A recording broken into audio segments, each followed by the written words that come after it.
Hello प्यारे बच्चों, कैसे हो आप सभी। स्वागत है आपका एक बार फिर से आपके प्यारे से चैनल्स प्यारे से क्लासरूम एक्सप्लेन क्लासेस में। मैं आपका अश्वनी सर। आज के क्लासरूम में हम लोग साइंस के एक बेहद ही इंपॉर्टेंट टॉपिक्स को पढ़ने जा रहे हैं। जो टॉपिक्स होगी हमारी वो क्लियर स्क्रीन पे आपको दिख रहा है, सॉइल इरोजन एंड कंजर्वेशन। इससे साफ क्लियर हो रहा है कि हम आज के टॉपिक्स में मिट्टी के बारे में पढ़ेंगे। मिट्टी कैसे इरोड होती है, मिट्टी की कटाव कैसे होती है और मिट्टी को हम कंजर्व कैसे कर सकते हैं, उसको संरक्षण कैसे कर सकते हैं। तो बेहद ही इंपॉर्टेंट क्लासेस होगी, आप सभी जल्दी से जुड़ जाइए। और क्लासेस जो होगी वो काफी इंपॉर्टेंट होने वाली है। मिट्टी के जो चैप्टर्स हैं ये कंजर्वेशन और इरोजन से रिलेटेड जितने भी टॉपिक्स है, जितने भी इसमें पॉइंट्स आते हैं 6, 7, 8 के बच्चे के पास, 5 और 4 के बच्चे के पास, उनके सिलेबस में, उनके चैप्टर्स में आज के क्लासेस में वो सारा डाउट्स खत्म हो जाना है।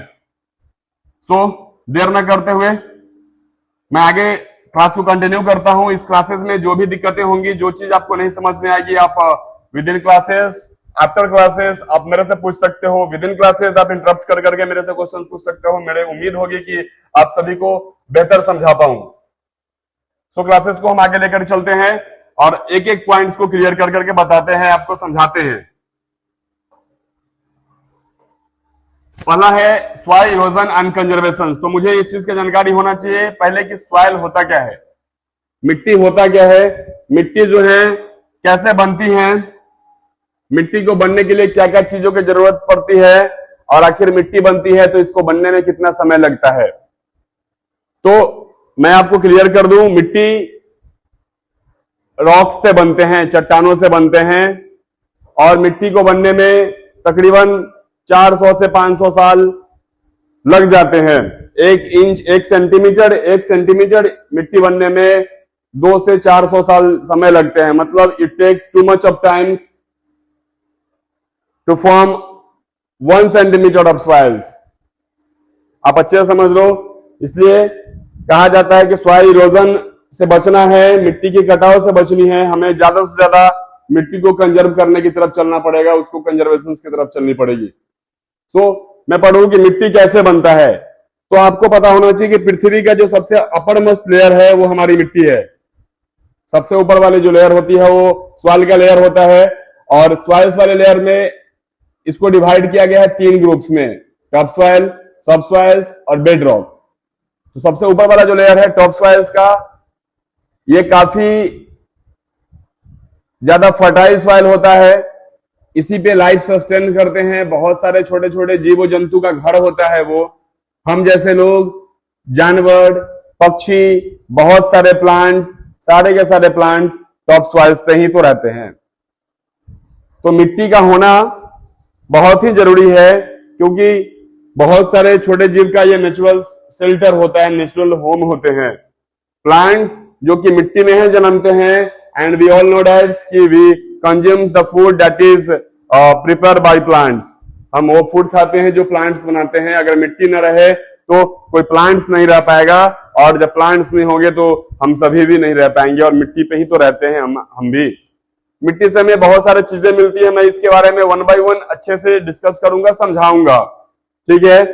तो मेन जो होता है हमारा सबसे ऊपर वाला लेयर, अपर मोस्ट लेयर जो हमारे अर्थ क्रस्ट का है, ये सॉइल्स हर जगह पे सेम टाइप्स के सॉइल नहीं मिलते हैं। मिट्टी हर एक जगह पे उसके टेक्सचर चेंज होते हैं, उसके कलर चेंज होते हैं, उसकी क्वालिटी चेंज होती है, और उसमें जन्मने वाले प्लांट्स भी चेंज होते हैं। तो क्वालिटीज के आधार पे उस पे प्लांट्स जो हैं, उस पे प्लांट्स कैसे उपजेंगे वो मिट्टी की क्वालिटी डिफाइन करती है। यार बच्चों, चीजों को ध्यान से समझना, जहां पे भी दिक्कतें आए आप सभी पूछ सकते हो। तो मैं आपको बताऊं कि प्लांट्स का जो ग्रोथ होता है वो मिट्टी पे डिपेंड करता है कि मिट्टी की फर्टिलिटी कितनी है, मिट्टी की उपजाऊ क्षमता जो है वो कितनी है। अब आपको पता होना चाहिए कि मिट्टी जो सबसे टॉप लेयर होती है, जो मैंने बताया आपको कि टॉप सॉइल्स, तो टॉप सॉइल्स काफी फर्टाइल सॉइल होता है। इसका कलर ब्लैकिश होती है, काला रंग की होती है, और काले रंग जो होती है वो ह्यूमस की वजह से होती है। किस चीज की वजह से होती है? ह्यूमस की वजह से होती है। ह्यूमस जो होता है, वो पूछेंगे सर कि ह्यूमस क्या होता है।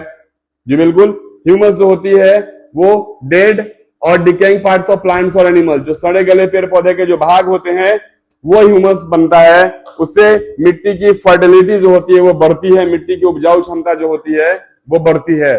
तो इस वजह से मिट्टी का पहला जो लेयर होता है, जो सबसे टॉप लेयर होता है मिट्टी का, वो काला कलर का होता है और यही सबसे फर्टाइल जोन होता है सॉइल का। यहीं पे सारे प्लांट जो होते हैं वो जन्मते हैं।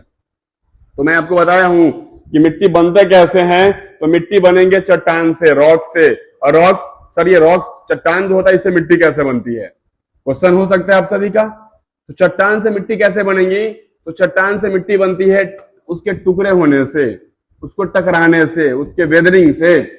अब पूछेंगे सर वेदरिंग क्या होती है? तो वेदरिंग बताता हूं मैं, वेदरिंग क्या होती है, चीजों को समझना। पहाड़ पे जो बड़े बड़े चट्टान होते हैं वो action of wind, due to earthquake, due to flood, due to the forces of water, वो चट्टान जो होती हैं वो ब्रोकन डाउन होते हैं, टूटते हैं और इरोड अवे, वहां से दूर जाते हैं, बहते हैं। तो बह करके जब आगे आएगा तो वो छोटे छोटे छोटे छोटे टुकड़े में कन्वर्ट होते चलेंगे। कभी क्या होता है कि धूप ज्यादा होती है, कभी क्या होती है कि बारिश हो जाती है। तो धूप के बाद बारिश हो गई, चट्टान में दरार आ जाता है और पानी की जब फ्लो आएंगी तो वह चट्टान आगे बहते हुए चला जाएगा। तो ये एक समय बाद घिसते घिसते बहते बहते वो चट्टान जो है बालू के रूप लेता है और आगे बहते बहते नदी के साथ बहते बहते वो मिट्टी के रूप में ले जाकर ये कहीं पे जमा हो जाते हैं। मैं आपको और बेहतर से समझाऊंगा। तो इस चीज को समझ लो कि वेदरिंग के वजह से मिट्टी के फॉर्मेशन होती है और इट टेक्स 200 to 400, 500 से many hundreds years to make only 1 centimeter of soils. Clear है? मैं आगे चलूं तो सॉइल्स के कंपोजिशंस के बारे में मैं आपको बताया हूं कि सॉइल्स में बहुत सारे डेड और decaying parts of plants and animals होते हैं, मतलब सड़े गले पेड़ पौधे के भाग होते हैं। इसके अलावा आपको बताएं कि मिट्टी में हवा भी होता है। आपको पता होना चाहिए कि मिट्टी जो हमारा सॉइल है इट्स ऑब्जर्व्स एयर्स, वो हवा को भी ऑब्जर्व कर करके रखता है। और जितने भी लिविंग बींग्स होते हैं, इनफैक्ट लाइफ जो होता है पृथ्वी पे इसलिए सस्टेन हो पाता है कि क्योंकि इसमें हवा होती है और मिट्टी जो होती है वो उपजाऊ होती है, इसमें प्लांट्स और एनिमल्स रहते हैं। तो सॉइल कैसे बनेगा मैं इसको बता दिया हूं। सॉइल्स के लेयर्स के बारे में, तो पहला लेयर जो होता है, ध्यान दे दोगे, पहला लेयर होता है टॉप सॉइल, दूसरी वाली लेयर जो होती है वो होती है सब सॉइल, और जो थर्ड लेयर होती है वो होती है बेड रॉक। होरिजिन वाइज भी अगर हम इसको पढ़ते हैं तो हम बोलते हैं ए होरिजिन, बी होरिजिन, सी होरिजिन। 3 होरिजिन में हम इसको डिवाइड करते हैं। लेयर वाइज पढ़ते हो तो टॉप सॉइल, सब सॉइल और बेड रॉक। सब सॉइल जो होता है सबसे ऊपर वाला layers, below the top soils it is सब सॉइल्स, एंड द सबसे इनरमोस्ट लेयर जो होता है वो होता है बेड रॉक का। क्लियर है? मैं आगे चलूं नेक्स्ट स्लाइड में। तो बेडरॉक्स तक आप समझ गए कि सबसे नीचे वाले पार्ट्स। अब पूछता है सर कि सॉइल इरोजन क्या होता है? तो देखो जब मिट्टी की कटाव होगी तो सबसे ऊपर वाला जो लेयर होता है, जो टॉप सॉइल होती है, यहाँ की मिट्टी पहले कटती है। और मछली जो होती है सॉइल इरोजन में टॉप लेयर की जो मिट्टी होती है वही कट करके बह करके आगे जाती है। तो टॉप सॉइल्स की जो मिट्टी होगी वो कैरी अवे, वही बहता है, वही आगे की तरफ बहते हुए चले जाते हैं। तो किस चीज के कारण बहेंगे? तो by the action of wind, हवा के वजह से, by the flow of water, पानी के बहाव के कारण,